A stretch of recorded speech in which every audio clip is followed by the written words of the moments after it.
YouTube, porque estou usando... Agora sim. Estamos gravando, tá, pessoal? Ok? Obrigado pela lembrança, André. Tá? Voltando aqui, pessoal. Então, opa, botei na apresentação. Aqui.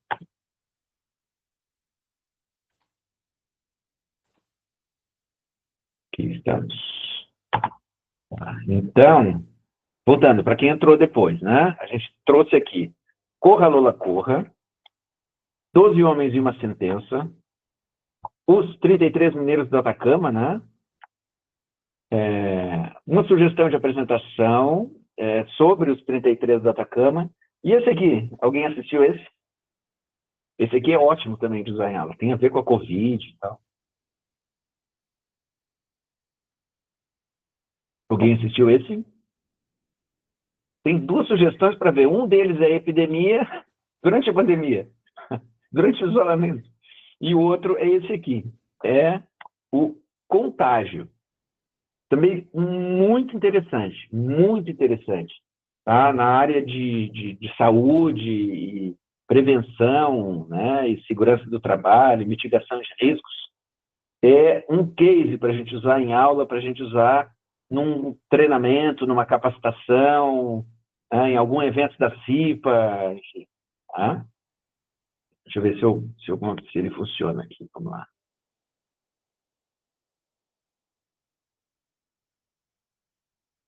Mas o bom seria ter na versão paga, né, do YouTube. Eu devia ter entrado no meu link aqui. É.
Então, esse é mais um, né? Ele é interessante, deixa eu permitir passar aqui. Essa sugestão, né? Esse filme é interessante porque ele mostra todo o protocolo que existe, né? Pela Organização Mundial da Saúde, né? Para se encontrar ou para se descobrir o vetor. A primeira pessoa infectada. Porque o vírus vai mutando, né? E quando não tem vacina, e quando é uma mutação, quando é algo novo, tem toda uma estrutura global para se identificar o vírus e desenvolver uma vacina. né? Isso é bem interessante, ele é bem profético, esse filme, porque numa linha de prevenção mesmo, né? Tirando a parte de filme, né? A parte romantizada, né? Digamos, é uma, eu acho que é uma indicação interessante, tá? Chama Contágio. E aí eu queria ouvir vocês também um pouco, agora, né? Colocadas essas questões iniciais, assim, né? Em todos esses quatro, em situações diferentes, tempos diferentes, áreas diferentes, né? Tem a Lola, que é uma menina que tem um namorado que tem um problema para resolver, se meteu com um gangster, pegou o dinheiro emprestado, enfim, né? E ela sai correndo para resolver um problema que não era dela. A gente tem os jurados que tinham com base em elementos, sem eles estarem presentes quando aconteceu, terem que julgar uma pessoa, que podem condenar a pena de morte, né? Podem condenar a pessoa à morte, né? No terceiro, peraí que eu tô na porta aqui, já venho. Okay. No terceiro, bem-vindos quem chegou depois. No terceiro filme, né, deixa eu lembrar aqui, Os 33 do Atacama, né, ou seja, muitas decisões aí, se vocês forem assistir todos eles, se não assistiram nenhum deles, mas se forem assistir um deles, questão de política pública também aliada aí, né, a solução corretiva que teve que ser dada para salvar a vida daquelas 33 pessoas, que tinham e que seguiram um protocolo de desastre, ou seja, tinha uma avaliação de risco, tinha uma prevenção, até quero compartilhar com vocês, eu tive nessa disciplina de engenharia de segurança, aqui na graduação em engenharia civil, um aluno chileno que trabalhou nessa mina. E ele comentou, e ele veio, ele pediu convalidação do diploma dele, é engenheiro civil, formado no Chile, e para atuar no Brasil, ele pede convalidação e algumas disciplinas ele teve que cursar. Uma delas foi engenharia de segurança, onde a gente aborda, na verdade foram duas disciplinas, legislação e formação profissional e engenharia de segurança. Então ele foi meu aluno em duas disciplinas do final do curso, né? E ele comentou e pegou esse trabalho também, trouxe informações muito valiosas também para a gente na época. E ele comentou que, assim, que a gente não imagina a condição subhumana de trabalho no Chile, né? Tanto nas minas quanto de lítio, nas explorações, enfim, né? Operação chileno, né? Que é, assim, segundo ele, muito, muito problemático, tá? Vamos lá.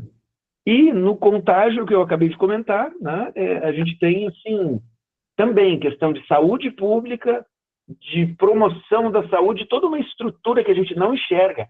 Nesse filme, inclusive, tem dois pesquisadores da OMS que monitoram, para vocês terem uma ideia, esses vetores animais, macacos, porcos e aves migratórias também. Tá? Eles pegam as aves e fazem diversos exames, né? Aí estou falando bem global mesmo, né? Eles fazem diversos exames de controle mesmo. Tá. Beleza. Yara, boa noite. Bem-vinda também. Tá? Eu faço essas pausas, pessoal, porque eu estou sozinho na sala, então eu vou e volto, tá? Quando eu venho para cá, estou compartilhando a minha tela, eu paro de enxergar vocês. Então, a pergunta e o debate que eu queria trazer aqui, inicialmente, é isso. Só um segundo. Alexa, desliga. Ainda tem essa também para gerir, né? A moça que fica se metendo no assunto. Então, eu queria perguntar para vocês, assim, para a gente debater rapidamente, tá? Em todos esses filmes, em todas essas situações externas, algumas representam a vida real mesmo, com muita fidelidade, né? O caso dos mineiros, por exemplo, a gente tem, assim, causa e efeito, né? A gente tem um problema, ou várias situações, e o tomador de decisão, ele tem um cenário. E a questão aqui é assim, vocês acham, intuitivamente, as pessoas, para tomar decisões, elas avaliam o risco, elas chegam a considerar isso ou não? vocês acham? A palavra está aberta, fiquem à vontade. Bom, eu penso que, assim, primeiramente, e boa noite aos colegas, ao professor, eu penso que, primeiramente, antes de até analisar, cada um vai começar a pensar e analisar de acordo com aquilo que ele já tem dentro de si, dessa ideia, informações sobre aquele assunto.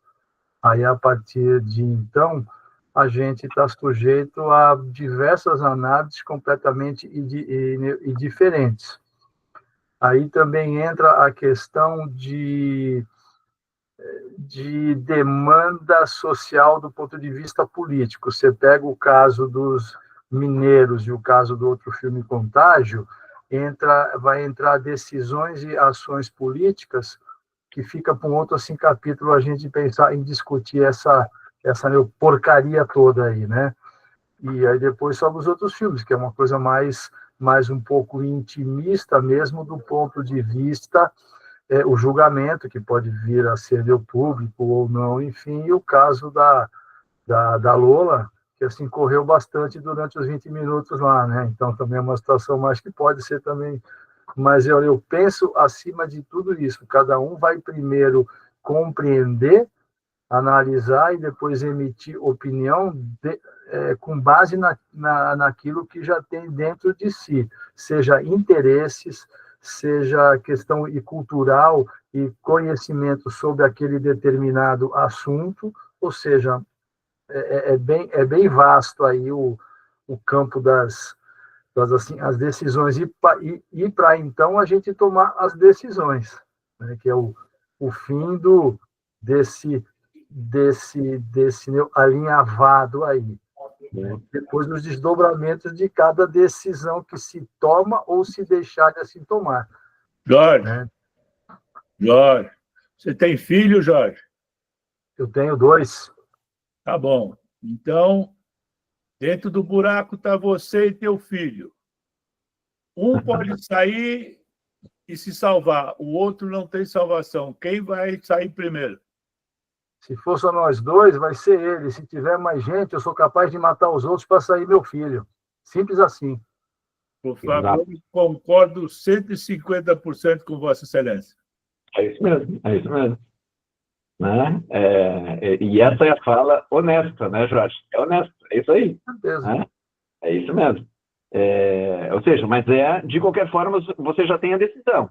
Agora, é um dilema, né? O Rômulo botou um dilema, que eu estou voltando lá para a primeira disciplina nossa lá. Uma das videoaulas que a gente fala só sobre os dilemas, né? É um dilema. Né? Eu queria acrescentar o seguinte na discussão. Vocês acham, concordando com o Jorge, tá? Além da questão do filho também, sem dúvida, tá? Vocês não acham, né? Que se fica aleatório, concordando que fica aleatório, cada um vai usar ou vai assim, adotar para a sua tomada de decisão esse conjunto de valores que a pessoa tem, as políticas, os interesses muito privados, né? Como é que a gente poderia ou conseguiria, dentro da empresa, minimizar isso? Vocês têm alguma ideia?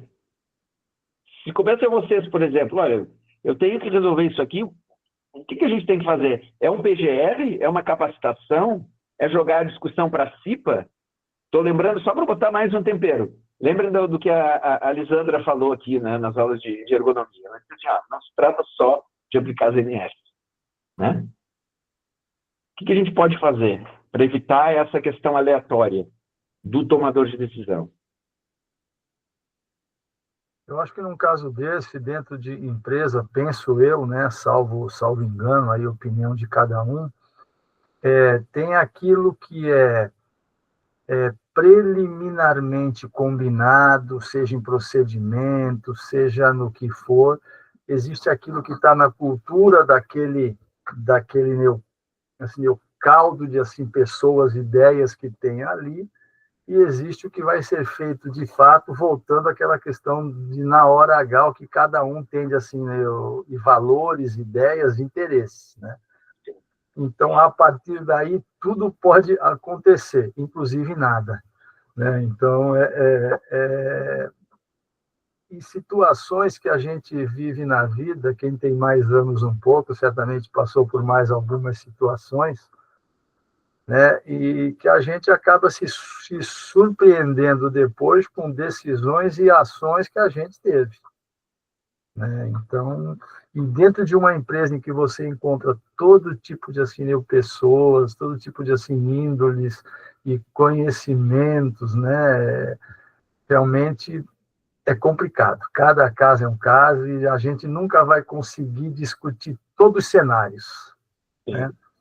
Mestre, eu tenho uma certa preocupação. Eu acho que tem determinadas situações que ninguém consegue prever a decisão que aquele cara vai. Não adianta eu escrever que, né, nesse caso, se for loiro, você salva, se for negão, você enterra, se for negão, você salva, se for loiro, você enterra. Porque na hora da decisão, o cara vai tomar, e aí vai ter muita coisa que eu particularmente, eu tenho uma certa sensação que não tem como se prever como ajudar isso. Vai depender muito da pessoa, se o café da manhã foi bom, se ele estava de bom humor, se ele não dormiu bem. É a minha sensação. Difícil. Eu fiz serviço militar, né? E aí você... Por que um cara escolhe ser militar, sabendo que a profissão dele, ele pode ser obrigado a ir para um lugar para matar os outros ou para ser morto? É uma opção que o cara faz antes. É uma opção. E é uma decisão de risco. E tem uns malucos que topam, né? Sei lá. Agora, no serviço, eu gostaria de ver onde é que o senhor vai levar a gente. Para onde nós vamos caminhar, porque eu tenho uma sensação ruim a respeito. Eu acho muito difícil de você conseguir fazer com que a pessoa tome uma decisão pesada dessa. Por exemplo, eu não lembro do filme, mas eu acho que eu vi esse filme dos 33 aí. Eu tenho 33 lá embaixo, eu só posso puxar 20. Eu consigo tirar 20. Eu tenho que escolher 13 e deixar no buraco. E aí?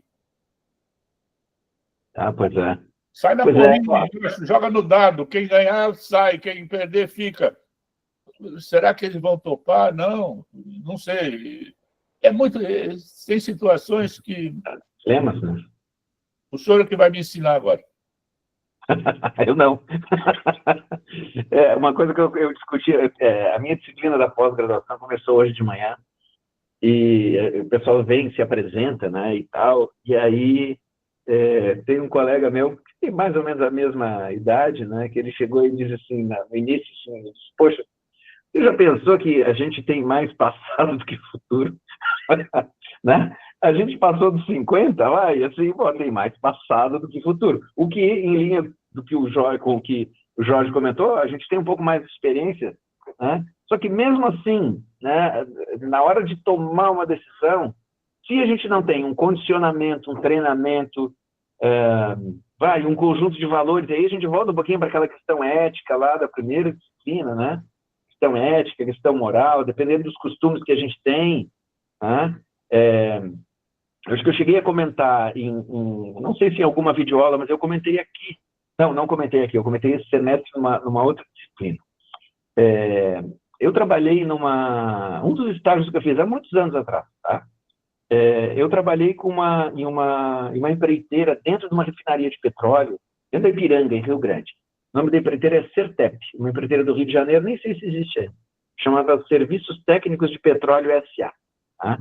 E o engenheiro, era um estágio de engenharia, né? Então, o engenheiro era um engenheiro paraguaio chamado Manolo, ele me ensinou muito. Tá? E eles comentavam, assim, né? Justamente essa questão, assim, de decisão, de risco. Poxa, refinaria de petróleo, se tem alguém correndo, corre atrás, porque vai explodir alguma coisa. Ou seja, tinha toda uma capacitação, todo um condicionamento, né? E assim, as decisões, né, eram tomadas muito em função do grau de risco, muito em função das experiências anteriores, muito em função dos protocolos, né? Acidente aéreo, por exemplo, quando acontece, para tudo, suspende aquele avião, dependendo da gravidade, né? Aquele avião para de voar até que se identifique que problema foi aquele, se é algum problema de projeto, algum problema... Ou seja, há, digamos assim, alguns protocolos em diversos setores que, quando acontece um acidente, para tudo, analisa, identifica as causas para que elas não se repitam mais. Né? Então, na indústria, a gente tem isso. Na vida, a gente não tem. Na vida é a experiência mesmo, e é o conjunto de valores que a gente foi formando. Né? Então, a gente só, né, para quem acredita, reza para que a gente não tenha esse tipo de dilema, né, de ter que escolher quem que você puxa, né, ou se você vai junto. Claro que a gente tem alguns casos assim, de heroísmo mesmo, né, que a pessoa se arrisca, quando dá tudo certo, ótimo, quando não, o cara morre, salva uma família que ele nem conhecia e ele vira um herói. Né? Ou alguém que se queima, ou que tira alguém que está sendo eletrocutado. Né? O cara vai, eu já vi isso, o cara vai e pula junto para jogar, para tirar ele, porque é a única forma, né? Ele está colado, está grudado num cabo que está energizado. Né? Então, assim, a gente vai vendo algumas coisas, até por conta dessas coisas, confesso para vocês que fica meio freudiano, né, a aula, né? Já vou voltar para os slides. Por conta dessas coisas que eu saí da engenharia, raiz, assim. Eu saí do campo e disse, não, eu vou fazer mestrado, fazer um doutorado depois, vou seguir carreira acadêmica, porque eu não... Sabe o advogado criminalista, que a primeira vez que ele entra numa prisão, que ele conhece o sistema carcerário, ele sopa, para aí que eu acho que eu vou para o tributário. Sabe? Então, é mais ou menos nessa linha. Eu vi que eu não tinha muito o perfil para tocar a engenharia assim, né, dessa forma. Tá? Mas vamos lá, pessoal. Deixa eu voltar aqui. Então, pessoal, só o Jorge e o Rômulo que se manifestaram. Hoje nós somos 17 pessoas aqui, tá? 17, 18 pessoas. Então, fiquem à vontade para interromper, tá? A aula fica menos chata e menos cansativa na medida que vocês participem, tá? Bom, a gente tem, então, a abordagem aqui, a teoria da decisão. Antes, eu só queria voltar, fazer um breve retorno aqui, rápido, sobre a questão dos riscos, reiterando que a gente tem uma nova NR1, né? Uma nova abordagem aí que traz os riscos psicossociais. Isso é muito importante, isso o Maurício trouxe ontem, né? Porque lembrando, né, o engenheiro Maurício lá do Porto de Imbituba, esses riscos que constam nas NRs lá desde 1978, né, essas definições do risco químico, físico, biológico, a gente tem algumas atualizações, risco ergonômico, risco acidental ou mecânico. Lembra do Maurício comentando ontem, do pessoal do escritório, é um grau de risco menor, né? Mas o risco que se tem ergonômico. Aí ele trouxe aquelas questões de ginástica laboral, né? Então, o link é esse, né? Lembrando que essa sequência a gente teria visto ontem, né? Tá? Por isso que eu estou referenciando o que o Maurício trouxe. É a questão do risco acidental ou mecânico mesmo, né? Situações, quedas, acidentes de dano imediato, acidentes com máquinas, arranjos inadequados, a videoaula 1 que está disponibilizada, arranjos inadequados é o layout, né? E a gente tem os tipos de layout ali, estou dando um spoiler da aula para vocês darem uma olhadinha ali depois, tá? Condições perigosas podem resultar em lesões ou fatalidades, né? Tem vários casos aqui desse tipo de risco, né? Um deles, um dos mais famosos que a gente pode citar, vou até parar de compartilhar aqui para voltar aqui, depois na sequência aqui eu volto de novo, tá? A aula hoje vai ser assim, aí eu aproveito aqui e vejo se tem alguém na porta. Tá, não tem. Porque vocês precisam me enxergar para esse exemplo. Um dos... Professor, olha, Oi? ao seu Mondin, ele está dirigindo com o celular ligado e olha o risco que ele está correndo ali, ó. Se o celular não estiver na mão e estiver preso em algum lugar, beleza. Apareceu ele agora. Joia. Então, o risco que eu ia contar é que é risco mecânico, né, que tem a ver aqui na indústria têxtil. Um dos processos no layout modular, né, é uma mesa de corte. Né? E aí, isso a gente vê, né? Então, o que acontecia? Duas mãos, né? Deixa eu ver se eu consigo, vocês enxergam as duas. Então, o operador daquela máquina posicionava o tecido com uma mão, caía, né? O tecido caía na linha de produção, aqui ele posicionava, e o interruptor estava aqui em cima. Ele tocava naquele interruptor, vinha a prensa, né? A guilhotina, e cortava, né? Cortava aquele tecido. Beleza. Para ser mais rápido, o que ele fazia? Ele puxava o tecido, apertava o botão. Puxava o tecido, ajeitava, né, o tecido e apertava o interruptor. Tinha a prensa. Para ser rápido, o que acontecia? E ali, naquele setor, começaram a acontecer... o pessoal começou a perder as pontas dos dedos. Foi um, foi dois, foi três. Poxa, peraí. Então, o que precisa fazer? O que a indústria, o que essa empresa em específico fez? Ela criou não um interruptor, mas dois, para fazer com que o funcionário, quando posicionasse o tecido, e ele precisava posicionar, ele fosse obrigado a tirar as duas mãos e acionar simultaneamente o interruptor, ou seja, um interruptor com dois contatos. Certo? Resolvido o problema? Resolvido. Ok. Passam-se 6 meses. Começa a cortar dedo de novo. No mesmo setor. Pô, mas o que está acontecendo? Vamos lá ver o que está acontecendo. O pessoal muito criativo, né? Imagina o que eles fizeram. Eles fizeram o seguinte, eles pegaram uma fita crepe daquelas e travaram um dos interruptores. Travaram um dos interruptores. E continuaram se posicionando o tecido com uma mão e apertando com um, porque o outro já estava apertando. Aí o que a gente faz agora, né? Beleza, vamos fazer o seguinte, vamos botar alguém olhando, vamos botar alguém ali fiscalizando, né, a produção, olha o custo, né? Beleza. Resolveu por algum tempo, depois eles identificaram que continuava acontecendo. Quando o fiscal não estava olhando, o que ele fazia? E não tinha fita crepe, né? Ele verificava, não estava como, né? O pessoal continuava perdendo as pontas dos dedos. Ele arrumava com uma mão, deixava a mão ali embaixo, botava uma mão e ia com a testa no outro interruptor. Então, assim, ele sabia do risco. Só que ele optava por correr o risco de perder a ponta do dedo ou a mão inteira, enfim. Ele achava que ele estava seguro, que ele tinha o corpo fechado. Né? Então, assim, a ação que a empresa poderia adotar e adotava...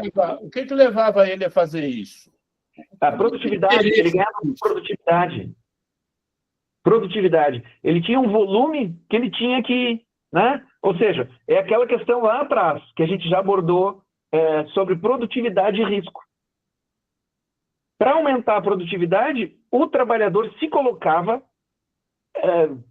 deliberadamente em situação de risco.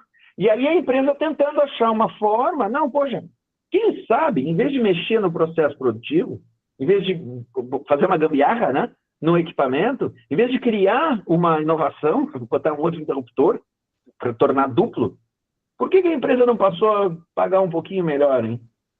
Para ele não precisar dessa produtividade, para reduzir esse risco. Talvez fosse uma opção, não sei se seria. Estou dizendo que talvez fosse uma opção. Né?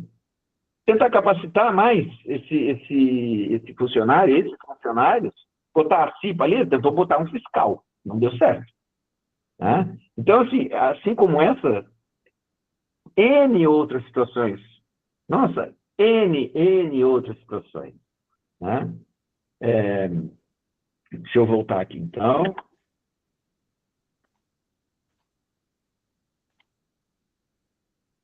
Tá.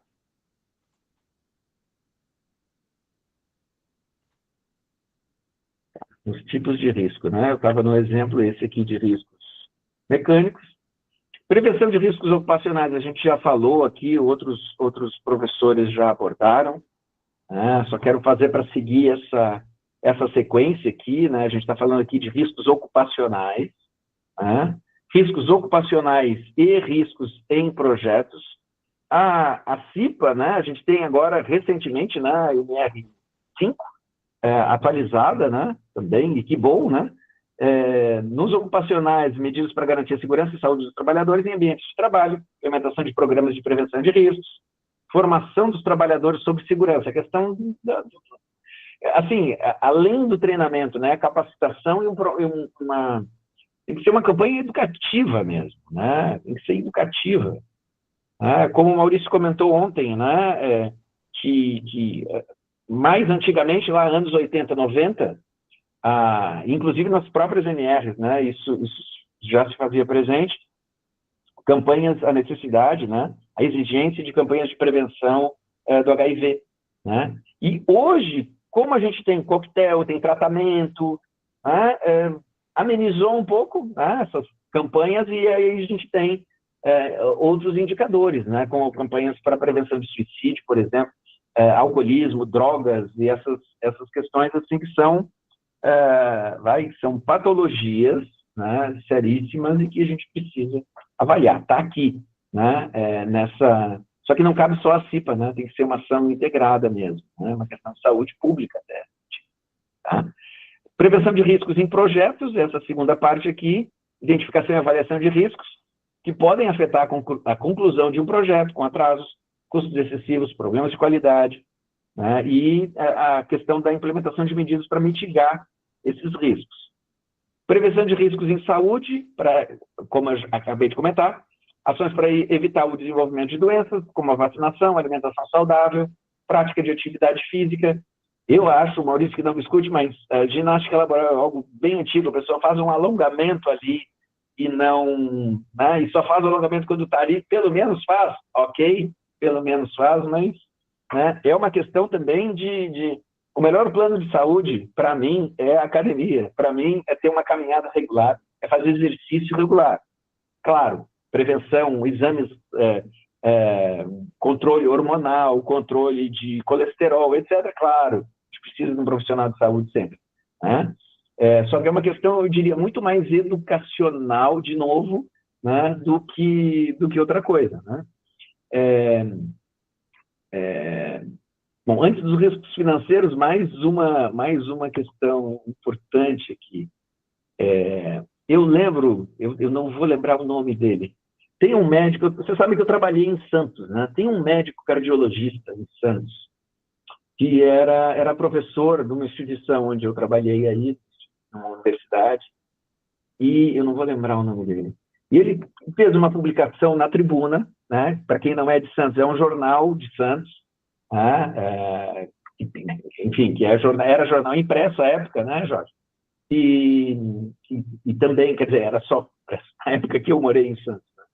E ele dizia o seguinte, que os operários da construção civil, eles não morriam de queda, eles não morriam porque porque não usavam EPI, né? A causa mortes, isso é um médico dizendo, a causa mortes não era porque não era o risco, causa física, mecânica, ergonômica, ele dizia que, ele refutava tudo isso, ele dizia assim, ó, esse operário da construção civil que morreu ontem naquela obra, que caiu, não sei o que, ele morreu por falta de educação. É isso que ele dizia, e eu não tenho como não concordar com isso. Né? Se a gente tiver na indústria, em todos os setores, programas educativos, não só informativos, tem que ter, a pessoa tem que, assim, em educação, né, assim, no ensino, né, educação não posso falar, posso falar de ensino da minha prática, né,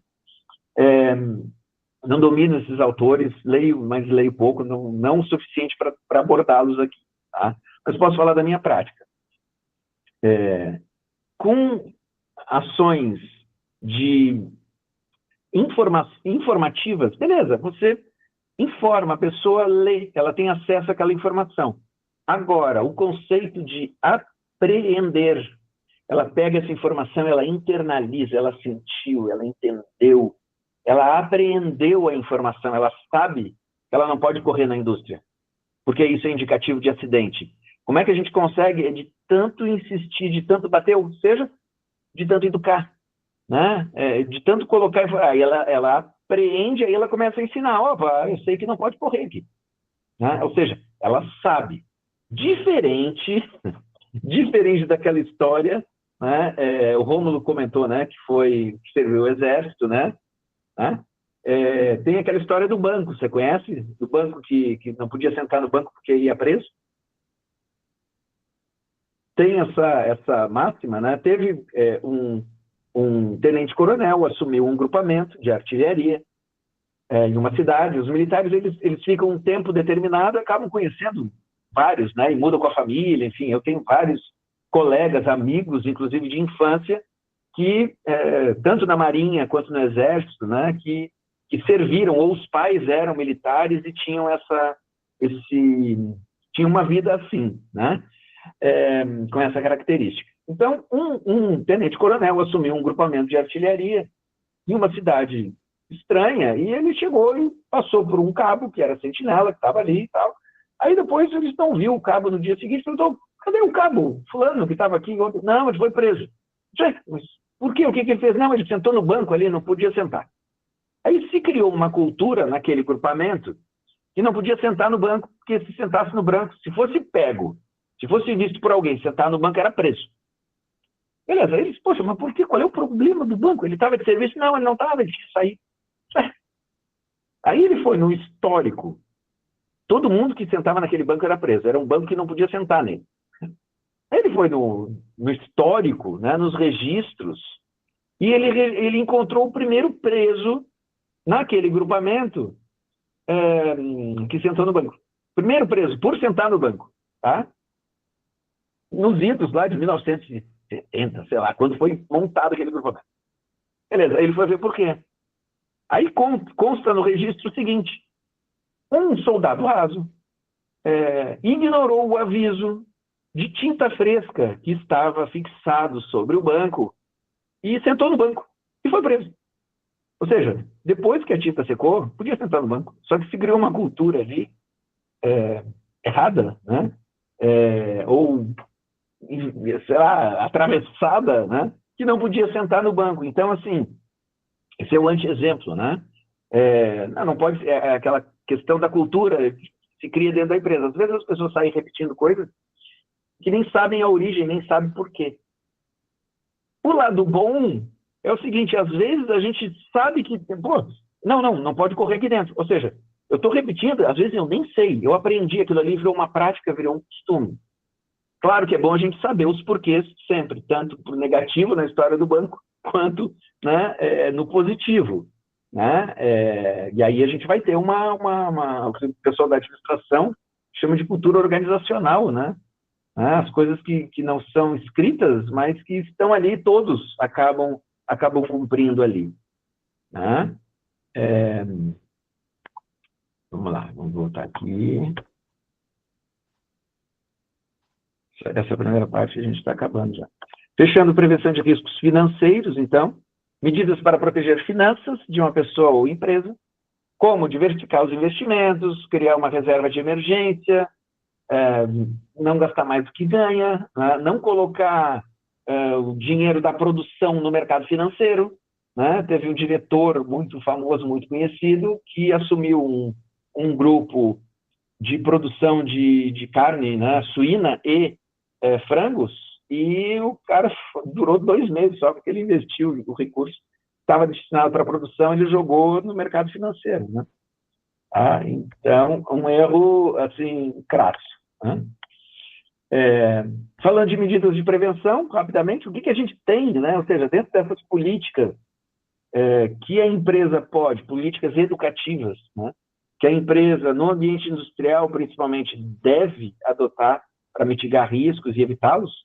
Né? E aí, voltando àquela discussão inicial, pessoal, assim, a tomada de decisão, quando ela for colegiada, ou seja, no âmbito da CIPA, por exemplo, né, que tem representantes do empregador e dos empregados, né, claro, a presidência da CIPA obrigatoriamente é do representante do empregador, mas o vice-presidente é dos empregados, né, a representação, e ela, em tese, ela deveria ser ímpar para você ter a possibilidade, ou para que se evite o empate, né? Ou seja, na CIPA a gente tem decisões colegiadas, ou seja, não é uma caneta só que assina ou que toma uma decisão.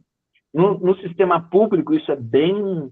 É uma política, assim, uma prática muito comum, né? Quando o decisor é um só, o risco é muito alto para ele, né? E, ultimamente, voltando um pouco para as disciplinas anteriores também, pessoal, a gente tem governança, né? A gente tem algumas práticas, empresa que tem capital aberto tem que adotar práticas de governança, de transparência, né? Tá? Mas voltando aqui, então, medidas de prevenção, adequação dos EPIs de acordo com as necessidades do trabalho, ou seja, o EPI de acordo, né? Não vou botar um óculos mais barato, com, né, menos espesso, ou que não seja homologado, né, pelo Inmetro, que não tenha um certificado, né? Ou seja, ou um importado, não, vou usar esse aqui da China, peraí, tem certificação, posso usar, né? De quem é essa decisão? Quem que responde depois? Se em uma investigação ou em um processo onde houver, por exemplo, alguma fatalidade, um inquérito policial, por exemplo, quem que é o responsável? Por que né? Treinamento e orientação dos colaboradores quanto aos riscos e medidas preventivas. Treinamento é uma palavra que eu não gosto, eu prefiro capacitação. Treinar é uma coisa muito Skinner, né? Muito, quando não é uma atividade mecânica, né? Eu posso treinar quando eu toco contrabaixo, eu vou treinar uma escala, tá, mas se eu não conseguir entender, né, o que eu estou fazendo, é uma questão mecânica só, né? E a gente sabe que não deve ser, né? Na indústria, principalmente, a gente tem que saber o que a gente está fazendo, né? Modificação do ambiente de trabalho com vistas à redução dos riscos, e aí tem uma ligação aqui com a videoaula 1 dessa disciplina, que está disponível, que é a influência do layout, a influência do arranjo físico para reduzir riscos, né? Para você ter área de escape, para você ter as NBRs atendidas, as escadas de acordo com a quantidade de funcionários que você tem, o acesso às saídas de emergência, as portas que abrem para fora, enfim. Criação de programas de gestão de segurança e saúde ocupacional, também em linha, né? Também como medida de prevenção, identificação dos riscos ocupacionais e elaboração de planos de prevenção e de contingência também. Os mineiros do Chile não tinham qualquer plano de contingência, né? Mas tinha algum plano de prevenção, tinha, aliás, até, vamos lá, digamos que uma área de escape, que é para onde eles foram, era uma contingência, pode até ser, tá? Eu até aceitaria, até me corrijo, me autocorrijo aqui, tá? Até tinha, né, a área de contingência lá. Ainda como medidas de prevenção, ao adotar essas medidas é possível reduzir a probabilidade de ocorrência de acidentes de trabalho, doenças ocupacionais e outras situações de risco. Uma outra questão bem importante aqui, que acho que a gente não falou ainda, é o Programa de Controle Médico e Saúde Ocupacional, né? Onde a gente tem lá, e eu diria que, considerando o espírito do legislador, né, é uma intencionalidade em, preservar o empregado, mas também preservar o empresário, também preservar o empregador. Porque na medida em que eu faço um exame admissional, faço um exame demissional e tem exames de controle aqui de acordo com o grau de risco ao qual esse funcionário, ou todos, né, os funcionários são expostos, a gente tem como identificar uma doença ocupacional, por exemplo, né? E é uma prevenção, é uma questão social, você está cuidando, né, entre aspas, ou não, né? Você está cuidando do teu funcionário e, ao mesmo tempo, a tua empresa tem uma salvaguarda. Porque se ele já tem uma doença, uma patologia pré-existente, ele não vai conseguir comprovar que foi uma doença que ele adquiriu, né, que é uma doença ocupacional, né? Tá?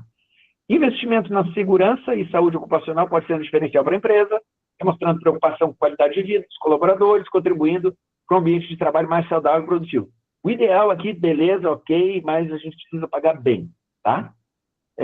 Vamos lá. Item 5, legislação e normas referentes a máquinas, equipamentos e instalações. A gente está acabando essa primeira sequência. Ó, era para ser 1h e pouco mesmo, para fechar o que o Maurício trouxe ontem.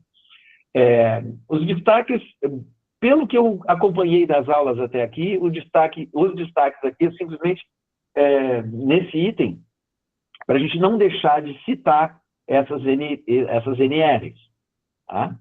A NR9, que trata da avaliação e controle de exposições ocupacionais a esses agentes que a gente abordou aqui, físicos, químicos, biológicos, atualizado em 2021, tá? Prevê sistemática de avaliação e controle dos agentes ambientais e nos anexos da ANR9, medidas para cada agente específico, certo? Questões de vibração e calor e tal. Aqui, pessoal, o link que eu faço, e é um depoimento rápido, tá? Existe aqui na engenharia mecânica aqui da UFSC uma sala onde é um laboratório de acústica, tá? É uma experiência que todos merecem. Não é uma experiência boa, tá? Ela mexe muito com a gente, assim, tá? Com a percepção, tá? E dá para fazer algumas inferências com relação à vida do trabalhador na indústria, por exemplo, ou quando ele está usando um EPI, tá? Um fone de ouvido, ou seja, dependendo da quantidade, né, e do grau de risco, né, e do tipo de atividade que a gente faça, principalmente na indústria, a percepção e os sentidos, eles mudam. Eles mudam. A reação, ela pode ser mais lenta. Né? E isso a gente tem que levar em conta. Deixa eu voltar, por exemplo, pela experiência nessa sala. É uma sala de acústica, onde o ruído é zero. Para quê? Essa sala de acústica é usada, por exemplo, para testar com decibelímetro exatamente o nível de ruído de um equipamento. Eu boto esse equipamento em uma sala acústica, onde o ruído externo é zero, ou praticamente zero. E aí eu tenho como aferir exatamente a quantidade de decibéis a intensidade, né, sonora, né, a frequência, enfim, que aquele equipamento gera. Pode ser um liquidificador, pode ser uma serra, pode ser uma motosserra. Eles levam esse equipamento ali para dentro e botam para funcionar. Tá? Agora, quando a gente entra, nós humanos, quando entramos sem nenhum equipamento ali, a sensação é uma coisa assim... Acho que faz uns 20 anos que eu entrei naquele laboratório. Tá? E eu lembro até hoje, assim, vou tentar descrever para vocês. Quando a gente toma que é raro, assim, né? É raro a gente ficar borracho, né? Ficar bêbado, né? É raro. Mas, digamos assim, aquela sensação, o Jorge sabe, segunda garrafa não, segunda taça cheia de vinho, tá? A gente fica alegrinho, fica feliz. Terceira garrafa, a gente já começa assim, já não dá para dirigir. Terceira garrafa, não. Terceira taça, tá? Meia garrafa de vinho, vai. 300 ml, 325, 350 ml de vinho. Já não dá para dirigir, né? Tomou uma taça, já não dá. Ou seja, a gente sabe que os sentidos já ficam um pouco mais lentos, né? Principalmente quando a gente tem mais passado do que futuro, né? Então, vamos lá. A sensação de torpor nessa sala sem ruído é muito pior, é muito mais incapacitante do que tomar meia garrafa de vinho. Vou explicar por quê e qual é a sensação. Você entra, a porta está aberta, você escuta um ruído lá no fundo, lá longe, assim, que é o pessoal que está fechando a porta. Quando eles fecham a porta, parece que você botou um fone, porque sério, parece que botou duas esponjas, assim, bem densas nas orelhas, nos ouvidos. Você passa a não ouvir mais. E aí eles disseram assim, olha, quando você estiver ali, você vai falando, começa a falar alguma coisa e vai caminhando em direção ao canto. Claro, qual é a configuração da sala, faltou eu dizer, né? A configuração da sala é o seguinte, sabe aquele Sonex, aquele material anti-reverberação? Ou casca de ovo, né? Papel de forração de estúdio de rádio, por exemplo. Né? Tratamento acústico de estúdio de gravação. Ele tem um Sonex, que tem uma espessura assim, né? São umas placas que a gente cola na parede, placa de espuma, placa de esponja. As placas que queimaram na Boate Kiss, era aquele tratamento acústico. Ela é altamente, aquela, né? A da Boate Kiss, altamente combustível, né? Enfim, aí eles disseram para a gente ir caminhando para o cantinho. Você vai falando, a tua voz vai sumindo, é uma sensação, assim, terrível. Parece que tem alguém puxando energia, assim, você está falando e está parando de ouvir a tua voz. E aí você continua, porque você vai para o canto, do canto ele reverbera mais, parece que ele está roubando som. E está, né? Parece que ele está roubando a tua energia. E, em paralelo a isso, a questão do som, você começa a ouvir o teu corpo. Isso é o pior. Você começa a sentir o teu coração pulsando e parece que ele fica maior, porque aí é uma sensação que a gente não tem, porque o ouvido humano é acostumado a um determinado nível de ruído. Tá? E aí o que acontece? Você começa a ouvir o teu coração, começa a sentir aqui as tuas artérias jogando ou pulsando, você começa a sentir o teu sangue circulando no corpo. E o ar entrando e saindo dos pulmões. É uma sensação, assim, é incrível mesmo. É uma das sensações, assim, melhor que Disney, melhor que montanha-russa. Porque, assim, é o teu corpo parado, dá vontade de parar, sentar e ficar percebendo, assim, como é que essa máquina maravilhosa que a gente tem, como é que funciona, né? Então, assim, a sensação parecida, eu tive esse maravilhamento com esse aparato, esse instrumento tecnológico que cada um de nós tem, né, que é o próprio corpo, incrível, né? A sensação parecida eu tive no nascimento dos meus 2 filhos. Quando a gente olha assim, né, do meu filho e depois da minha filha, que é santista, inclusive, nasceu na Benemater, aí, né, do lado da Vila Belmiro. A sensação é incrível, é o de maravilhamento mesmo com a natureza, né? Então, tudo que a gente puder fazer, eu acho, né, na minha percepção desse passado que eu já tenho, que é muito maior do que o meu futuro, é o que a gente tem que manter. Rômulo, fica à vontade, pode falar. Mestre, eu comecei a sentir um zunido. Zunido. Quando eu ficava num lugar silencioso, eu sentia um zunido. Falei, pô, estou com algum problema, eu vou ao médico. E fui ao médico. Fui a um fonoaudiólogo.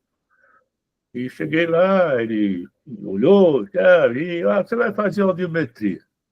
Isso fazem 30 anos. Tá? Depois eu vou explicar por que dos 30 anos. Aí eu fui fazer a audiometria.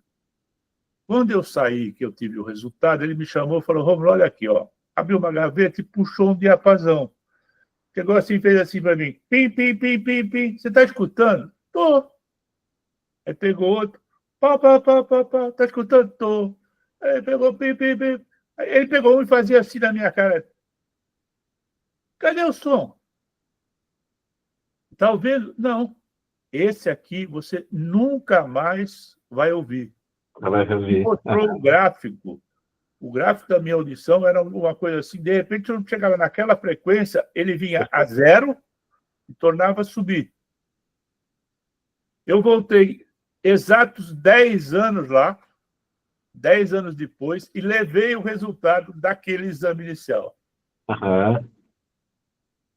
Ele fez outra audiometria e me mostrou o gráfico. Ele baixou por igual, mas aquele buraco estava no mesmo lugar e era 0. Aquilo ali, ele falou para mim, Romulo, você pega um radinho e levanta o som até a hora que você notar, porque quando você tiver o som do radinho, esse zunido que o cérebro está te enrolando, ele está fazendo um barulho para te enrolar, você vai deixar de escutar, você vai passar a escutar aquele somzinho baixinho do radinho e você sossega. Porque isso eu sentia à noite, porque eu estava no silêncio e aquele barulho era muito forte. Eu fiz isso 30 anos depois.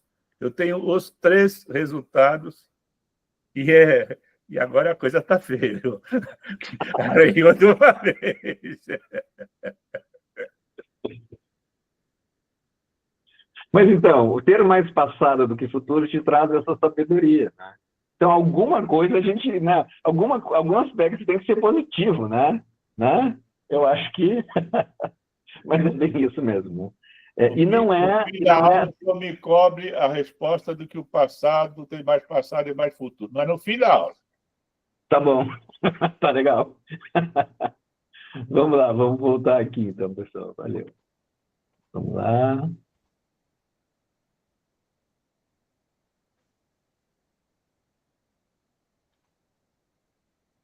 Esse aqui a gente já tá quase acabando. Então, vamos lá. NR9, né? Que a gente estava abordando esses aspectos. Opa. Aqui. Na sequência, e por que eu trouxe essas aqui? Vou parar na NR16, tá? Só vou citá-las. Porque a NR17, eu tenho certeza que a Lisandra abordou na disciplina de ergonomia, né? Disciplina da semana passada, né? E como a gente está falando aqui de riscos no ambiente industrial, né? Não tinha como deixar de fora, né? Essas aqui, principalmente, né? Então, a NR11, transporte, movimentação, armazenagem e manuseio de materiais, é o que a gente mais tem na indústria. O anexo 1, que traz o regulamento técnico de procedimento para movimentar esses materiais, armazená-los e manusear especificamente chapas de rochas ornamentais. Tá? Dentre as alterações da NR11 de 2016, né, 16 que está aqui, 16, duas foram de fundamental importância e de grande impacto para a melhoria das condições de segurança e saúde no trabalho. Uma revisão em 2003, quando introduziu o anexo 1, contendo o regulamento técnico de procedimentos para movimentação, armazenagem e manuseio, chapas de mármore, granito e outras rochas, onde se estabeleceram mecanismos de prevenção. Olha, a prevenção, de novo, para eliminar ou reduzir o grande número de acidentes de trabalho que ocorriam nas serrarias de rochas ornamentais. Muito peso, né? Muita inércia. Né? NR12, segurança do trabalho, no trabalho em máquinas e equipamentos, atualizada em março do ano passado, e os manuais, né? Manual de aplicação da NR12, parte de sistemas de comando de máquinas relacionados à segurança. Aqui, a gente pode incluir sistema de comando de máquina, o exemplo do interruptor, né? Do rapaz que botava a testa para poder manter a mão ali na mesa de corte. Né? Nota técnica com a motivação para a publicação do manual de aplicação da NR12. Avaliação de conformidade de componentes do sistema de segurança de máquina no Brasil. E uma cartilha da NR12, segurança em máquinas para couro e tratamento de efluentes, ó, a questão ambiental aqui aparecendo também. Né? Resumidamente, a partir da NR12, então, né, a 13, caldeiras, vasos de pressão e tubulações e tanques metálicos de armazenamento, fornos, né, a questão da temperatura, o risco térmico, né, químico também, né, enfim, mecânico, né, risco físico-químico, né, NR15, atividades de operações insalubres, né? E NR16, atividades de operações perigosas. Essas aqui, dentro da indústria, é cartilha, né? Queria que vocês falassem um pouquinho agora, né, se vocês concordam com isso, com essa questão. Eu falei e defendi até aqui a questão ou a necessidade da gente ter uma cultura voltada à educação, né, à capacitação dos trabalhadores. Né? Aqui, e não é opinião, tá? É um fato para mim, né? A atualização fundamental das NRs, a gente tem visto essa política de Estado para a gente manter isso atualizado, né?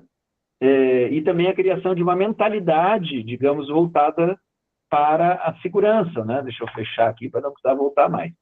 Vocês concordam que é necessário, eu diria até fundamental, a gente ter isso? Eu procuro fazer isso com os meus alunos em aula, eu saio com eles e tudo que é visita que tem, quando tem uma obra que a gente consiga ver da janela, eu digo, olha só, a gente tem que entrar, e é fácil falar, numa aula de engenharia de segurança, a gente falar assim que tem que ter cuidado com a higiene. Beleza, tem que ter os banheiros, né, no canteiro de obras, ok, a gente, de acordo com o que está previsto na NR18, nos seus anexos, enfim, beleza, mas concordando com a Elisandra, não é só a aplicação das NR. Né? A gente percebe no ambiente industrial, seja no canteiro de obras, seja numa linha de produção, existem algumas, seja numa instituição educacional, tem algumas que é possível comer no chão, de tão limpo que é, de tão organizado que é o ambiente, de tão harmônico que é o layout. E agora, tem outras que, poxa, que a gente sente medo de estar ali dentro. ou porque pode cair alguma coisa, ou porque tem uma tábua fora de lugar, ou porque está cheio de prego no chão, ou porque tem um equipamento sem uma carenagem, né, mostrando a cremalheira, mostrando as engrenagens ali. Né? Então, assim, isso eu procuro, assim, sempre levar para os meus alunos, olha o grau de risco que tem aqui. Olha só, esse ano aí, mas eu queria entrar no navio. Cara, que bom que tem o ISPS Code, a gente não consegue mais entrar nos navios, porque quando era possível e a gente levava os alunos para as visitas, era assim, o risco era altíssimo, né? E era o professor que levava, né? Então, o responsável, né? Eu queria ouvir vocês um pouco com relação a isso, se vocês concordam ou não, que a gente precisa ter uma cultura voltada para a segurança, que a gente tem que ter isso, mas de todos, não é só a CIPA.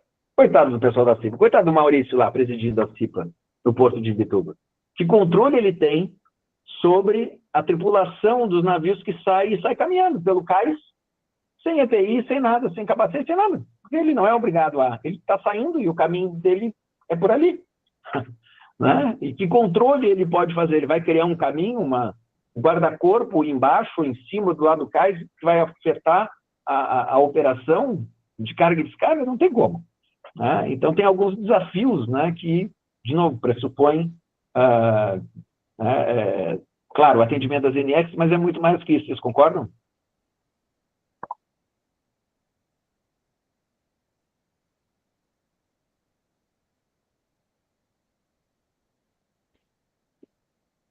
Não vi nenhum assim, ó.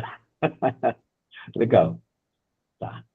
Pessoal, eu vou entrar, então, na apresentação B, né, na Professor, B10. professor, Oi, pode fazer uma pergunta? Claro, claro. Eu concordo 200% que tem que ter. Agora, o difícil é como passar essa, entre aspas, educação, essa capacitação. Uma coisa, eu sempre tenho isso, me preocupa um pouco. A pessoa, para fazer isso, ela tem que ser pescada, ela tem que ter uma isca. Uhum. Ela não vai sozinha, porque isso aí pode ser que dê trabalho. Pô, eu vou ficar com a roupa apertada, porque eu entrei numa indústria aqui no Cubatão que eu não podia entrar sem manga comprida. Uhum. Eu entrei com um casaco de nylon. Me desculpe, mas deviam ter me prendido. Foi igual, claro, claro. Tá certo? Não adianta eu pôr um casaco de nylon. Se eu estou ali para... O nylon não vai segurar nada. E deixaram. Nem água. Tá certo? Então, é tudo... Eu, a partir do momento que eu descobri que eu perdi aquela frequência, aí eu passei a andar com o protetor auricular. Só que adiantou? Não. E ele falou para mim, isso aí, você deve ter ficado exposto a algum ruído mais forte e a gente não nota. A gente vai notar quando começa a escutar um zunido, que não existe. Aí descobre que perdeu a audição. Então, eu acho difícil... Aqui eu vou apanhar o pessoal da segurança aí. Quando tinha eleição da CIPA, o interesse da maioria dos candidatos não tinha a ver com a segurança, tinha a ver com outras mordomias em consequência de ser cipeiro. Eu cansei de ver isso. Tinha gente que pagava o chopp para quem votasse. Se ele ganhasse, ele pagava o chopp. O pessoal votava nele. Nós não estamos falando de político. Compra de voto. Isso, nós não estamos falando de político, nós estamos falando de uma segurança de trabalho, que os caras deviam estar cuidando do próprio interesse, mas eles estavam interessados nos chopps. A CIPA depois descobre, discute. Entendeu? Como fazer, como transformar, como fazer valer essa educação, essa capacitação, como atrair o pessoal para isso. Eu acho essa é a dificuldade. Tá? Desculpe. Deixa eu contar uma história rápida que eu ia contar e acabei não contando. Tá? quando eu trabalhei lá na CETEP, lá na Ipiranga, né, 30 anos atrás, eu trabalhei com um inspetor de solda, eu lembro o nome dele até hoje, Luiz Tavares da Luz. Tá? Quer falar, Jorge? Pode falar, fica à vontade. Não, eu espero você contar essa aí, depois eu falo. Não tem concatenação direta aí com as Tá, pode ser beleza, depois. beleza. Tá, tranquilo, obrigado. Então, assim, ele me contou que ele tinha uma experiência, né, de trabalho no exterior, na época da Mendes Júnior, que era a empresa que foi construir estradas no Iraque. E no Iraque, na Síria, no Oriente Médio, tá? Não sei exatamente onde foi. O que eu sei, e tenho certeza que não foi no Egito, acho que foi no Irã, tá? Que eles chegaram lá, a comitiva, né? O pessoal que ia trabalhar, contratados brasileiros, contratados pela Mendes Júnior, para abrir. Ele dizia assim: eu sou peão de trecho. Tá? É um cara sensacional, é de Poços de Caldas, mineiro. E aí ele dizia assim: o pessoal quando chega, passa por uma capacitação, Romulo. Tá? O que era capacitação? Eles acharam assim, eles botaram no ônibus, o pessoal da prefeitura, lá do lugar onde eles iam ficar hospedados, onde eles iam trabalhar, né? Um site, digamos, né? Porque peão de trecho vai dormindo no container na medida que vai construindo o trecho, né? Ele dizia: eu moro no trecho. Tá? Bom, mas vou tentar encurtar. Aí ele disse assim: quando eles chegaram, todos, quando chegavam, eram levados para uma praça, para uma praça pública. Ele dizia: era um anfiteatro, era lindo, altamente organizado e tinha um palco. Ele disse: poxa, que legal, vamos receber bem aqui com um show. Era mais ou menos um show, só que era meio show de horrores, assim. O que era o show? Tinha um palco. Aí ele vê, chegam 3 prisioneiros, 3 pessoas com algema e tal. Beleza. Vou encurtar. Era uma execução pública de 3 criminosos. Enforcaram os 3 caras na frente deles. E isso vai em 1990. Tá? Mataram as 3 pessoas e disseram o seguinte: isso aqui é com tradutor, tudo organizado, um show mesmo. Só que eles mataram os caras, não era jogo de cena, foi execução mesmo. Disseram para eles o seguinte: isso aqui é o que acontece com quem não cumpre a lei aqui. E aí foram e passaram a ficha e explicaram para eles o que aquelas pessoas tinham feito. Disseram assim: vocês estão chocados, mas aqui tem pena de morte, aqui é assim. Se vocês quiserem trabalhar aqui e se quiserem voltar vivos para o país de vocês não podem fazer isso. Não, vocês vão estar aqui para a próxima turma. Tá? Claro, eram cidadãos locais, não eram estrangeiros, tá? Enfim, eram trabalhadores do país. E aí, o que eles tinham maior medo? Isso tudo só para contar para o Rômulo, né? Ou seja, foi pelo medo, não foi pelo amor, nem foi pela razão, foi pelo medo. Que eles foram educados, né? Educados, muito entre aspas, de que a conduta naquele país, que nem a língua eles entendiam, não conseguiam se comunicar, mas eles entenderam. Pô, não precisou, assim, né? Entenderam tanto pelo sentimento, né? Pela dor, né? Dor moral, enfim, sei lá, que eles, assim, limite de velocidade. Anda mais rápido aí. Ou seja, o medo, é cumprir tudo certinho, tudo ali, minimizando o risco e tal. E aí ele brincava. Não podia fazer nada, mas egípcio podia atropelar. Eles nem recolhiam. Olha, assim, a desumanidade, né? O absurdo que é. Só queria trazer isso aqui para pontuar, assim, realmente fazer um fechamento lá que faltou lá na questão da ética, da moral, lá naquela primeira aula. Essa é a última, então vocês vão assistir a videoaula 3 lá. A sugestão é que vocês assistam no Moodle, porque tem um presentinho ali para vocês no final, tem uma palhinha musical ali, que tem a ver com a disciplina, né? Porque, assim, nessa semana eu estou me despedindo já virtualmente de vocês, né, das aulas. A gente teve uma convivência aqui com 13 disciplinas, né? Então, eu procurei trazer um pouco dessas questões mais humanas, mais humanitárias aqui, para não ficar repetindo slides para vocês, tá? Que é importante, mas não é tudo, né? A gente sabe que não é tudo, tá? Para quase fechar, então, pessoal, respeitar o tempo de vocês. Eu vou procurar fazer essa 2B aqui um pouquinho mais rápida. Mas antes, deixa eu passar a palavra para o Jorge, que eu até estava esquecendo já. Jorge, fica à vontade. Desculpa ter... Vou tentar ser breve aí, mas é uma Não, das coisas, enquanto, né, é o decorrer assim, a aula, o colega Rômulo também traz bastante experiências aí. Mas é isso, né? Primeiramente, quando a gente fala em treinamento ou capacitação, eu acredito, né, e cada vez eu me convenço mais, não é só do trabalhador, não, é do empresário também. Concordo plenamente. É do empresário também.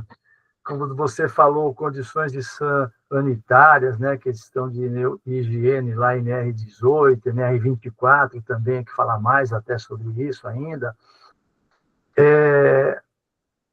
É uma coisa, às vezes, é um show de horrores a gente ir em certos lugares de construção, onde você vai nas áreas de vivência, refeitório, banheiro, vestiário, cara, é complicadíssimo, tá? É uma das coisas que a gente mais briga e bate, né? Porque falo, poxa, na hora que esse trabalhador vai sentar, que é para eu comer, descansar um pouco, você não dá um ambiente minimamente limpo, minimamente em ordem, onde o cara senta e come, coloca o prato e tal, porque aqueles locais em que a gente, que nem foi eu citado, eu já fui também, sem dúvida, que você, em tese, poderia comer no chão, olha, dá para contar nos dedos da mão de quem tem 4 dedos. Né? Enfim, aí o que assim acontece? Essa é uma questão. Né? Trabalhadores e empresários. Né? Para que não haja aquela eterna luta, o que é difícil, o capital-trabalho, mas, enfim. Outra coisa é o que você citou agora há pouco. Ou é pelo amor ou é pela dor. Infelizmente é isso. Né? Não, quando eu trabalhei em indústria sucro-alcooleira, a gente aproveitava a entre-safra, e quando os trabalhadores voltavam depois de tirar férias, tal, questão de férias é um outro ponto importante aí, mas enfim, a gente colocava aquela massa de 800, 900 trabalhadores que trabalhavam diretamente na poda de cana, colheita, para passar pelos exames médicos, as reciclagens, passava por algumas sessões, assim, a gente alugava lá o anfiteatro, assim, assim, a cidade, né, tal, onde iam trabalhadores acidentados contar os seus assim, dramas, alguns que eles até conheciam de lá, tudo. Enfim, né, para poder fazer uma sensibilização também, né, lembrar o quanto é difícil, o afastamento, o pagamento reduz, os assim, colegas têm que ajudar. Quantas vezes, em todo tipo de assim, indústria, não foi nessa só, várias empresas a gente fazia ajuda para poder garantir a cesta básica e mais outras coisas com os seus colegas, né? Enfim. Mas, sobretudo, a questão, depois que foi falado também bem antes, da produtividade, né? Poxa, a gente coloca o controle e manual para o cara não ter chance de botar as mãos na área de assim, risco, seja neoprensa, seja o que for, injetor, enfim.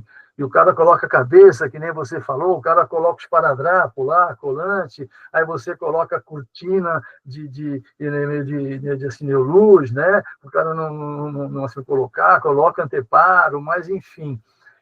E também tem que trabalhar assim, a produtividade. Imagina que um cortador de cana, a pessoa corta 15 toneladas de cana. Sabe o que é 15 toneladas de cana? É 15 mil quilos mesmo, é 15 toneladas, não tem erro isso aí. Não. Fácil, eles cortam 12, 10, 12, eles cortavam 15, 16. Foi uma das primeiras coisas que a gente conseguiu amarrar lá, na época que eu trabalhei, quando eu cheguei, falei, bicho, você quer que o cara não corte a mão, não corte o pé, não corte tal, naquela, assim, o podão que chama, e você quer que ele também corte 15 toneladas de cana. Não vai dar. Você vai dar prêmio para isso? Aí a gente conseguiu reduzir um pouco, né? E considerar atrelado à produtividade questão de sem acidente. E, né, acompanhamos mais e sensibilizamos mais, né? Enfim, foi muito trabalho, inclusive, a gente não tinha safrista. Eles eram seletistas e tinham férias, e para o pessoal começar a entender isso, foi até antes de eu assim, entrar lá, foi uma briga grande, porque os próprios trabalhadores não queriam ser eletistas, eles queriam, na safra, 4 meses, voltar para os seus estados de assim, origem, para ficar lá e voltar depois, e não ficar um mês só de férias. Né? Jorge, quanto tempo de afastamento ficava um amputado, por exemplo? Ele cortava um pedaço. Depende, né? A gente tinha um controle grande mesmo lá, mas mesmo assim acontecia algum acidente, e quando pegava o tendão tal, ia para a cirurgia e tudo, mas o pé e a mão nunca mais voltava a ter aquela, né, aquela assim, mobilidade, a força. É complicado mesmo, né? A gente trabalhava assim muito mesmo, né? Tanto que eu até falei aqui um dia que ela foi a primeira usina do mundo que se tinha notícia, naquela época, que teve a OSA 18001. Né? A gente tinha a OSA 18001, né? Mas era um trabalho grande. Enfim, são essas questões de assim, capacitação e conscientização, e tem que andar junto com avanços tecnológicos de assim, controle, medidas de assim, prevenção, privilegiando hierarquia, né? EPI é a última medida, né? Quando você já não tem nada a fazer, porque a gente lembra isso, né? EPI não evita acidente, ele só reduz a consequência, né? A severidade. Mas, enfim, teria mais coisa que nem CIPA, né? Que foi falado pelo seu colega, né? CIPA é complicado, né?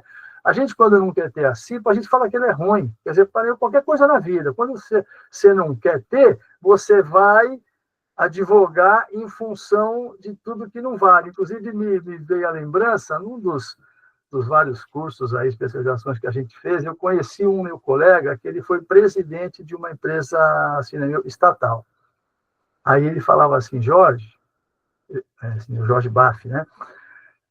A primeira coisa que eu faço quando eu assumo um cargo desse, eu contrato 2 advogados. Um advogado do sim e um advogado assim, do não. Quando me chega algum pedido, alguma coisa tal, se eu quero aquilo, eu chamo o advogado do sim para ele me dar todas aquelas razões jurídicas para ser sim. Quando eu não quero, eu chamo o advogado do sim não, e ele me dá todas as razões que é para não ser, para não ver aquilo acontecer. Né? E acho que Jorge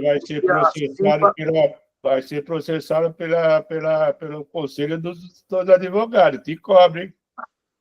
Não, é porque é isso, né? Existe a dicotomia em todas as ações aí, né? A maneira que você enxerga, daí a gente volta ao começo da nossa aula. A gente tem as decisões de acordo com os nossos assim, valores e com a forma que a gente assim enxerga, não é? E não quer dizer que esteja sendo assim, como é que eu vou dizer, desonesto. Mas é que você assim, enxerga dessa maneira que você assim, sabe, quer e conhece. Então, a CIPA é a mesma coisa, né? Eu já vi CIPAs excelentes e já vi CIPAs péssimas. Já vi gente que entrou só para ter a garantia de assim, emprego, como já vi gente que entrou para fazer melhora mesmo, né? Até porque a gente, quando dá o curso, né? Hoje a gente não dá mais o curso de CIPA, mas eu sempre gostei, a gente falava, o cipeiro tem uma grande responsabilidade com o seu colega e consigo mesmo, porque a segurança, se der alguma coisa errada, vocês estão no meio de não ter ajudado a fazer a prevenção. Então, não acha que são só colheitas de coisas boas, de não sei o que lá, não. Não é opinativo, responsabilizados. Né? Então, o pessoal costumava ir trabalhar bastante, eu participava da reunião. Mas, enfim, tem um mundo de coisa como em tudo, né? O detalhe está cheio aí. Obrigado. Obrigado, Jorge. Ideia? Fica à vontade. Levantou a mão, fica à vontade. Oi, eu sempre trabalhei em área administrativa, né? Mas aconteceu uma situação, eu trabalhava em terminal. Eu trabalhei, não sei se você conheceu a Mesquita aqui, Edu? O Jorge conhece. Conheço. Que hoje é a Santos Brasil, ali na Marginal Direita, né? Sim. E há uns 15, 16 anos atrás, a Mesquita tinha os ônibus fretados para buscar, levar e trazer os funcionários. E eles entravam pela portaria principal. Aí, uma vez eu saindo do escritório, estava atrasada, eu fui avisar, eles entravam, ficavam do lado esquerdo, tinha a portaria, e eu parei para avisar, eu falei, espera um pouquinho, que eu vou pegar minha bolsa e eu vou pegar o fretado. Vou aqui, o notebook, eu fiquei assim mais ou menos com um dos pés, ou os dois, eu não lembro que faz tempo, na esquininha, aqui, fazendo esse, sabe, bem aqui meio. Bom, de repente eu me desequilibrei. E nessa hora, eu tenho 1,56 m, o Jorge me viu, a gente foi no Ogmo, tal, eu sou tampinha, braço curto. Eu me desequilibrei e estava entrando um caminhão com um container. Eu falei, eu vou bater no container e vou voltar. O braço não chegou. Eu caí embaixo do caminhão. O caminhão entrando. Eu olhei, eu só vi a roda. E na época, não era Santos Brasil, era Mesquita. A Lúcia, que era uma das donas da Mesquita, estava saindo, só fez assim. Eu só vi a Lúcia fazendo assim. Meu Deus. Eu só vi a roda vindo do caminhão. Nessa época, eu estava fazendo sucesso MacGyver, né? Aí eu olhei a roda do... Eu olhei a roda do caminhão e falei, cara, eu comecei a rolar embaixo do caminhão, porque senão a roda ia passar por cima de mim. E o segurança, para. Conseguiram parar. Ok, não me machuquei, foi um susto. A minha sorte é que nesse dia não estava chovendo, porque se estivesse chovendo, o caminhoneiro estaria com o vidro levantado por causa da chuva, né? Não era um motorista da casa, porque ele já conhece o caminho, os cabra que entra, né? Vira com tudo, então era um cara de fora.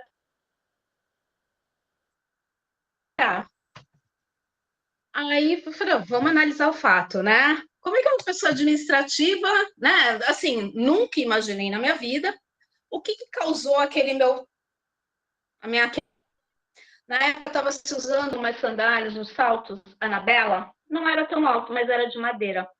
Madeira não segura o impacto. E como eu fiquei ali na quina ali esqueci do nome dele. Quando tem na calçada aqui, a quina, virou uma gangorra. Então, na hora que eu fui falar para o motorista, espera mais um pouquinho do fretado lá do outro lado, corpo para frente, eu desequilibrei por causa da gangorra. Foi proibido, né? Claro, esse tipo de sapato. Eu acho que depois eles colocaram um guarda-reio ali. Mas você consegue imaginar uma situação dessa? Aí nunca recebi tanto no dia seguinte, né? Meu apelido virou MacGyver depois. Mas é uma situação, assim, bem inusitada, né? Você não imagina uma pessoa de escritório, como é que, por mais que você gerencie os riscos, tomem todas, né, as precauções, como é que você vai imaginar que a pessoa vai se enfiar debaixo? Né? Não tem condições. É mais um caso que tem que ser avaliado, tem que ser analisado para você não repetir, né? Analisar a causa, né? A proximidade do veículo na operação, o pessoal do administrativo muito perto da operação, né? A gente levou os alunos para Jair. Você não entra na parte infundegada. Não entra com os alunos. Você vê de cima, de um deck, até meio chato, assim, porque você não entra, você não vê a operação. Mas não tem que ver mesmo. Você não faz parte da operação, né? Então, é bem Exatamente. isso. Depoimento. Bem legal. O senhor conhece a Avenida Água Funda, que liga São Paulo a Imigrantes? Sim. Oi? Eu fiz o primeiro buraco ali, em 1973. Nós estávamos fazendo o primeiro aterro ali e veio aquele belo daquele basculante carregando bastante... Está travando? Terra. É o meu ou é o seu está travando. Aí, então é minha internet. Veio aquele caminhão de ré para descarregar e o peão está lá atrás assim, ó. Venha. De repente ele trupica e cai. O caminhoneiro não está vendo, continuou. Passou em cima. Aí os caras gritaram, para que tu atropelou o cara. Quando gritaram, para que tu atropelou o cara, o que ele fez? Engatou o caminhão e saiu para frente. passou de novo. Atropelou de novo. O que aconteceu com o cara que caiu? Nada. Era um aterro recém-feito, estava fofinho. Quando o caminhão espremeu ele afundou na terra e o caminhão passou. Ou seja, não era o dia dele. E se fosse no asfalto, se fosse ali onde ela tropicou, ele tinha ido para o vinagre. Ele teria virado desenho animado, que nem... Né? Exato. Ia ficar flat, versão flat. Que horror. É por essas, né, que vocês estão contando, e outras é que eu saí da indústria, assim, nossa. A gente vê uma, duas, quando você vê a terceira, nossa. Tem um curso que qualquer motorista habilitado pode fazer, chama PH, né?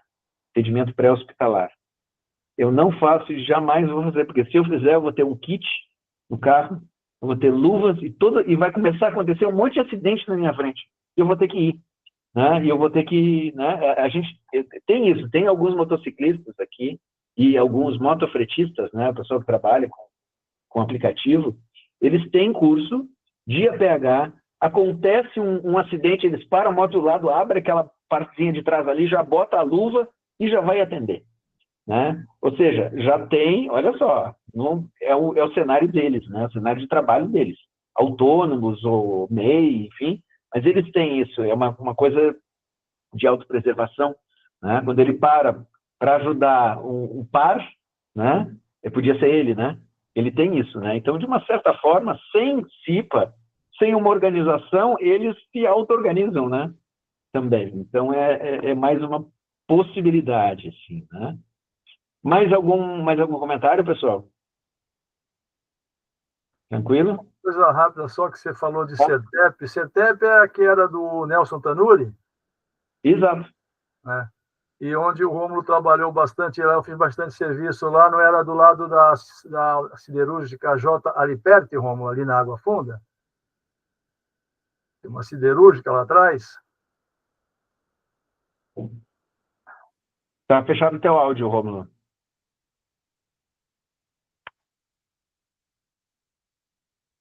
Rômulo, teu áudio está fechado. Vai. Eu esqueci de ligar. Na época que eu estive ali, o meu canteiro era do lado contrário, onde tem o centro de convenções hoje. Tá? É bem ali. Tanto é que eu brinco com o pessoal quando eu passo ali. Aqui, ó, trabalhei aqui, eu fui o primeiro buraco. Mas não tem, não sei se era perto de lugar nenhum, não. Legal. Pessoal, antes, para não terminar mais cedo, eu vou fazer em 5 minutos só uma demonstração do que a gente teria visto hoje. Tá? É só um conceito que eu acho que é importante a gente abordar. É um que eu não quero mandar vocês para casa antes de terminar, antes de abordar, gente. Isso aqui eu não sei se é tão importante, mas ele é interessante. Tá? Voltando aqui bem rapidinho, então, vou até botar um cronômetro aqui, são 10 para as 9, vou botar um cronômetro para fazer em 5 minutos essa parte aqui, tá?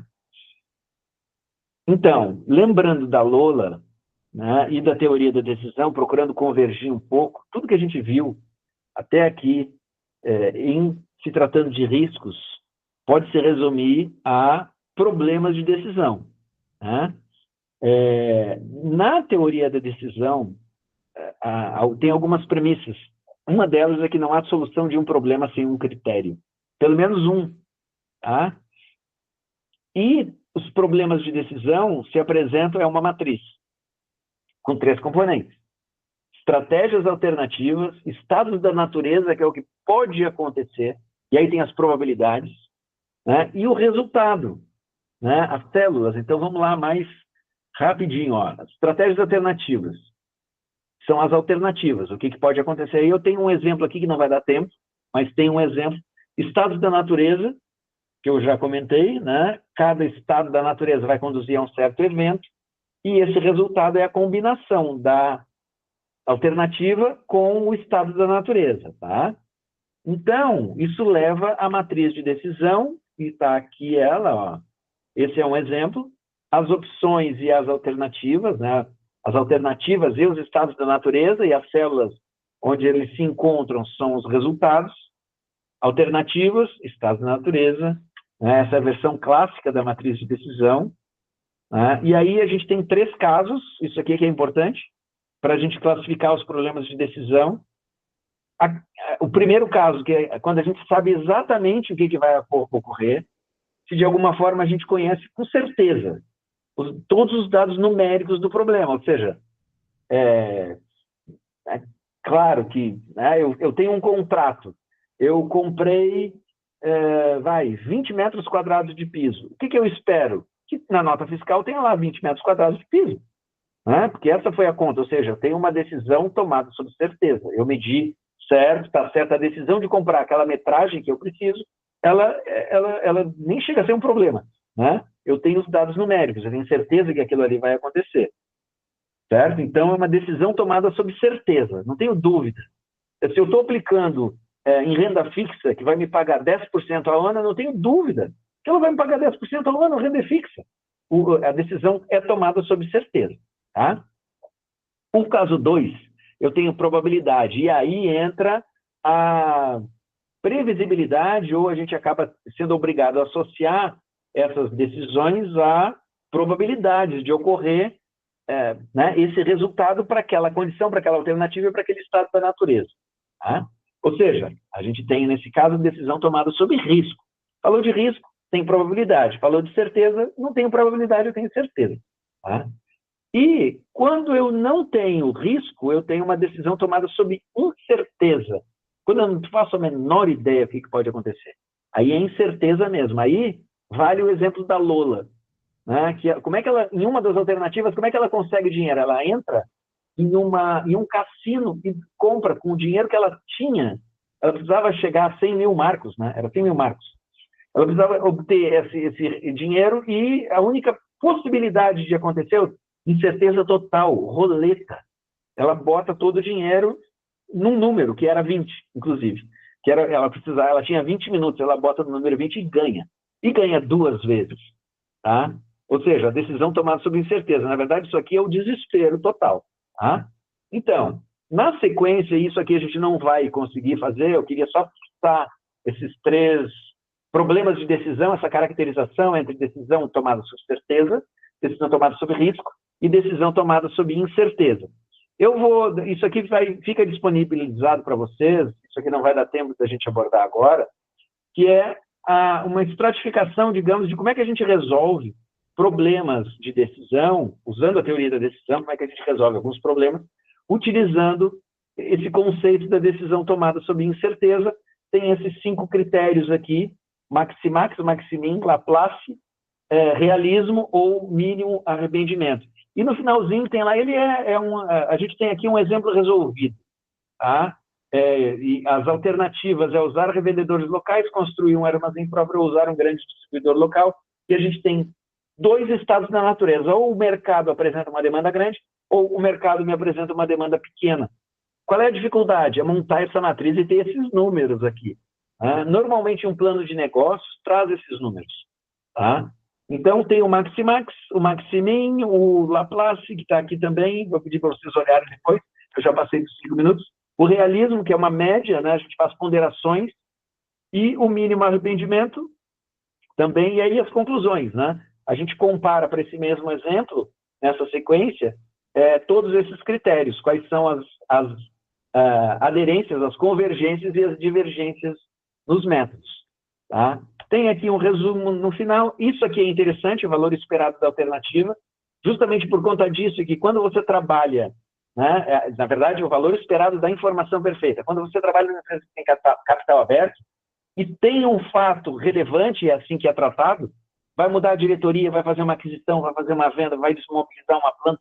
Quando isso vai acontecer, né, a CVM obriga que a confidencialidade seja mantida, ou seja, os executivos que têm acesso a essa informação perfeita, eles não podem comprar nem vender as ações da companhia naquele período, até que seja anunciado para o mercado o fato relevante, tá? Nesse exemplo. Tá? É aqui que eu queria chegar. Pessoal, filmes recomendados, todos eles que eu coloquei anteriormente, mais O Horizonte Profundo, Desastre no Golfo, esse é bem produção mesmo, e tem esse último aqui, que trata de Brumadinho, Mariana e Além. É um documentário. Desculpem a correria, passei dos 5 minutos, não cumpri minha promessa, e abro a palavra ainda, a gente ainda tem um tempinho, a gente está à disposição. Desculpa a correria. Mas deu, acho que consegui. Isso aqui era para ter sido feito com muita calma, muita tranquilidade ao longo do dia hoje, mas a gente acha que a gente conseguiu juntar. É isso. Obrigado a todos aí. Mais algum comentário, pessoal? A gente tem ainda 3 minutos para respeitar o tempo de todos aí. Deu certo. Pô, estava preocupado que não ia dar. Bom, você falou que essa é a sua última aula no curso de capacitação, é isso? Tem aula, sim. Eu ainda vou conversar com vocês, ainda vou aparecer, mas acompanhar uma ou outra, talvez a do Vilatori, não sei, acho que o Alexandre não chegou a comentar com vocês, né? Na semana que vem, acho que ele não chegou a anunciar. O Vilatori e o Cleverson voltam atendendo a pedidos. Né? Acho que foi muito legal a abordagem, né? E ele curtiu muito também. Então, eles os dois voltam para abordar os mesmos temas. Eu pedi para ele abordar um pouquinho sobre a ótica do risco, um pouco mais de processo industrial, porque ele entra nessa disciplina. Tá?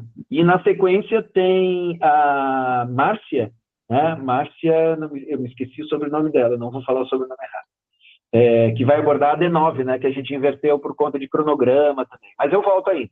Eu ainda volto para dar um tchau, assim, bem legal. Tá? Espero que vocês tenham curtido essa. Né? A gente antecipou um pouquinho por questão de cronograma, mas, assim, espero que vocês tenham se divertido como eu me diverti aqui. Tá? Por conta de, assim, agradecer você aí, as aulas, as discussões, as várias provocações aí que nos faz pensar, nos faz lembrar. Acho que todos, assim como eu, gostamos muito. Obrigado. Parabéns. Obrigado, Jorge. Obrigado a todos pela participação. Obrigado, Yara. Obrigado a todos. Como diria um comunicador do Rio Grande do Sul, ele terminava, acho que era Mendes Ribeiro, não sei. Ele dizia assim, foi um privilégio ter estado com vocês. Foi mesmo.